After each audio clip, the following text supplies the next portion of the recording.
A missão do Google todo mundo conhece, sempre foi uma coisa monumental: organizar as informações do mundo. Mas já parou para pensar como se constrói uma infraestrutura que consegue lidar com a internet inteira, responder em milissegundos e, idealmente, nunca cair? Pois é, vamos mergulhar fundo nisso e desvendar a engenharia por trás desse gigante. Para a gente ter uma ideia da escala do que estamos falando, vamos começar com um número: 4,8 petabytes. E atenção, isso não era o armazenamento total do Google, não. Era a capacidade de um único cluster de computadores deles lá em 2006. Hoje o desafio é muitas vezes maior. E isso leva a gente direto para a pergunta central que os engenheiros do Google tinham que resolver.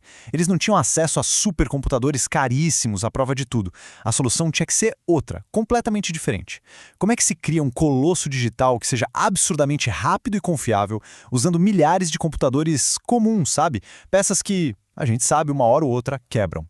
A resposta para esse dilema foi uma filosofia que, sinceramente, virou a indústria de cabeça para baixo. Em vez de tentar evitar as falhas a qualquer custo, o Google decidiu abraçar a falha. A ideia era basicamente a seguinte: se as peças vão quebrar de qualquer jeito, o sistema como um todo tem que ser inteligente o suficiente para nem perceber. E aqui a gente vê o contraste que definiu tudo. De um lado, a abordagem tradicional, investiu uma fortuna em hardware super confiável, super caro. Do outro lado, o Google, fazendo exatamente o oposto, comprando PCs comuns aos montes e investindo toda a genialidade da equipe em criar um software que não só tolerasse, mas que esperasse as falhas. A resiliência não estava na peça, estava no código. E essa decisão não foi um chute, foi baseada em dados. Eles perceberam que a grande maioria das falhas nem era de hardware, mas sim de software, precisando de umas 20 reinicializações por dia nos sistemas. As falhas de hardware mesmo, tipo disco ou memória, eram bem menos frequentes. Então por que gastar rios de dinheiro num hardware super robusto se o principal problema estava no software? A aposta no software inteligente fazia todo o sentido do mundo.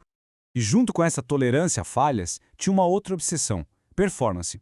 Lá dentro do Google, a frase "cada milissegundo conta" é quase um mantra. Uma busca lenta é uma experiência ruim, e uma experiência ruim impacta tudo. Essa busca incansável por velocidade acabou moldando cada pedacinho da arquitetura que a gente vai ver agora. Certo. Então vamos ao primeiro grande problema prático. Como é que se armazena uma cópia da internet e todos os dados que vêm com ela? A gente está falando de exabytes de informação. Era preciso um sistema de armazenamento totalmente novo, construído do zero, pensado para essa escala maluca. E aí nasceu o Google File System, o GFS. O ponto-chave aqui é que ele não foi feito para ser um sistema de arquivos comum, tipo o do seu computador. Ele foi otimizado para as necessidades específicas do Google, guardar arquivos gigantescos e acessá-los de forma sequencial muito rápido. A grande sacada foi dividir tudo em chunks, ou seja, pedaços enormes de 64 megabytes cada um. A eficiência do GFS está toda nesse fluxo aqui. O cliente, que é quem quer ler o dado, não fica sobrecarregando o servidor mestre a cada leitura. Ele pergunta a localização do chunk só uma vez, o mestre responde com os endereços e, a partir daí, o cliente vai conversar direto com o chunk server para pegar os dados. O mestre sai da frente, evitando gargalos e deixando a transferência de dados voar. Bom, o GFS é perfeito para guardar os arquivos brutos, os tijolões de dados. Mas e os dados estruturados? O índice de busca, informações de usuários, dados do Google Earth. Para isso, eles criaram a camada seguinte, o Big Table.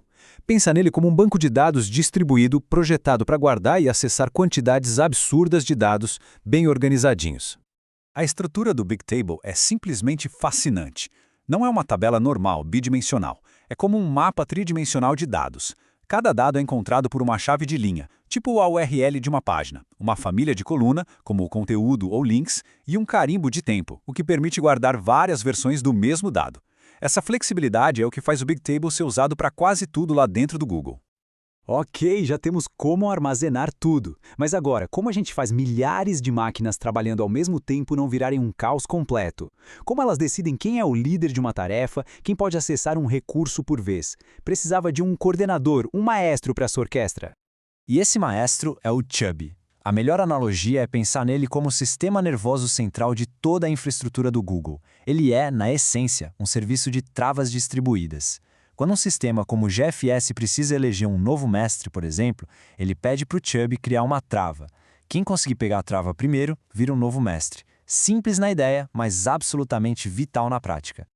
E apesar dessa simplicidade do conceito de trava, o Chub acabou servindo para um monte de funções críticas. Ele não só gerencia as travas para a eleição de líderes, mas também é usado para guardar pequenos arquivos de configuração e até funciona como um serviço de nomes, garantindo que todos os sistemas saibam exatamente onde os outros estão, de forma consistente. Com os dados guardados no GFS e Bigtable e a coordenação garantida pelo Chub, faltava a peça final do quebra-cabeça. Como processar esses petabytes todos de informação? Como, por exemplo, construir o índice de busca de toda a web a partir de bilhões de páginas? A solução para isso foi o MapReduce.